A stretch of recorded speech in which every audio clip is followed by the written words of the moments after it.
শ্ৰদ্ধাৰ অসমৰ স্থলগিৰি জনগণ, বিগত বৰ্ষবোৰৰ তুলনাত এই বছৰ ঔপনিৱেশিক ভাৰত ৰাষ্ট্ৰৰ তথাকথিত স্বাধীনতা দিৱস উদযাপন বৰ্জনৰ বিৰুদ্ধত সংযুক্ত মুক্তি বাহিনী অসম স্বাধীন সংগঠনৰ মুক্তি সেনানীসকলৰ দ্বাৰা কাইলৈ অৰ্থাৎ 15 আগষ্টৰ পুৱা 6 বজাৰ পৰা দুপৰীয়া 12 বজালৈকে শদিয়াৰ পৰা ধুবুৰীলৈ এলানি সশস্ত্ৰ সামৰিক প্ৰতিবাদৰ কাৰ্যসূচী ৰূপায়ণ কৰা হ'ব।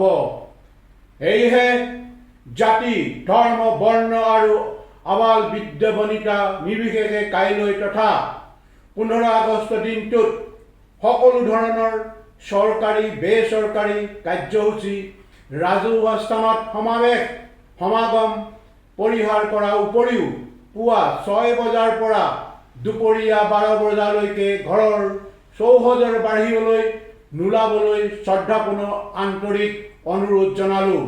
উক্ত সামৰিক প্ৰতিবাদৰ সময়ছোৱাত যদি কোনো ব্যক্তি অনাকাংক্ষিত দুৰ্ঘটনাত পতিত হয় তেন্তে তাৰ বাবে সংযুক্ত মুক্তি বাহিনী অসম স্বাধীন সংগঠন দায়ী নহ'ব।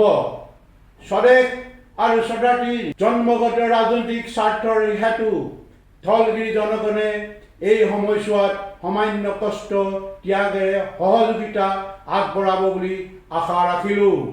জয় অসম। যে সমগ্ৰ তিনিচুকীয়া জিলাতে আমি আমাৰ সকলো আৰক্ষীয়ে নিজৰ দায়িত্ব পালন কৰিছে সুচাৰুৰূপে, আৰু এই ক্ষেত্ৰতো আমাৰ জিলা আৰক্ষী অধীক্ষক মহোদয়ৰ নিৰ্দেশ মতে সকলো জেগাতে ভাইটেল ইনষ্টলেশ্যনসমূহ ভালদৰে চোৱা হৈছে। তাৰপিছতে আপোনাৰ ৰেগুলাৰ নাগা চেকিং কৰা হৈছে যাতে কোনো আনটোৱাৰ ইনচিডেণ্ট নহয়। আৰু আমি এই আপোনালোকৰ সংবাদ মাধ্যমৰ যোগেদি আৰু এটা আহ্বান জনাব বিচাৰিছোঁ, VDP-খিনিও যাতে আমাক সহযোগ কৰে। আমি অলৰেডি এইটো কথা তেওঁলোকৰ লগত গ্ৰুপত পাতি আছোঁ, তথাপিতো VDP-সকল যাতে আজি ওলাই আহি নিজৰ এৰিয়াটো ভালদৰে ৰাখে। আৰু আশা কৰোঁ কোনো ধৰণৰ অনৈতিক কাৰ্যকলাপ আমাৰ মাকুমত সংঘটিত নহ'ব আৰু নহয়। আৰু সেইকাৰণে আমি সষ্টমেৰে যুঁজি আছোঁ। সম্পূৰ্ণ নাকা চেকিং আজি গোটেই ৰাতিটো থাকিব, কাইলৈ দিন পৰ্যন্ত এটলিষ্ট 2 বজা 4 বজালৈকে আমাৰ কণ্টিনিউৱাছ যোনটো প্ৰচেষ্টা সেইটো চলি থাকিব, আৰু আশা কৰিছোঁ আমাৰ মাকুমখন ছেফ থাকিব। এনেকুৱা ধৰণৰ স্পেচিয়েল তথ্য আমাৰ ছিনিয়ৰখিনিৰ লগত আছে, সেইখিনিৰ বিষয়ে মই ৰিভিল কৰিব খোজা নাই।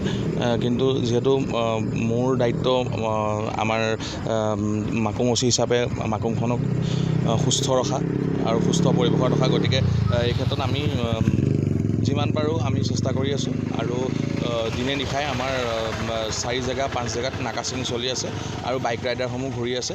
আৰু ছাছপেক্টেড পাৰ্চন পালে আমি সোধ-পোছ কৰিছোঁ, তেওঁলোকক আমি কেয়াৰফুলি আমি তেওঁলোকক চাইছোঁ, আৰু এনেদৰে প্ৰচেষ্টা ৰাইজক কিবা উদ্দেশ্য থাকিব নেকি জনাব নেকি? সকলোৱে কাইলৈ এটা বিশেষ দিন, আপোনাক সকলোৱে গম পায়। এই বিশেষ দিনটো যাতে সকলোৰে মংগল হয়, সকলোৰে ভাল হওক, সমাজখন সুস্থ হওক, সুস্থৰূপে সমাজখন পৰিচালিত হওক, এই বাৰ্তা। আৰু আশা কৰিছোঁ মাকুমবাসীয়ে সম্পূৰ্ণ সহযোগ কৰিব আৰক্ষী প্ৰশাসনক। আৰু ধন্যবাদ।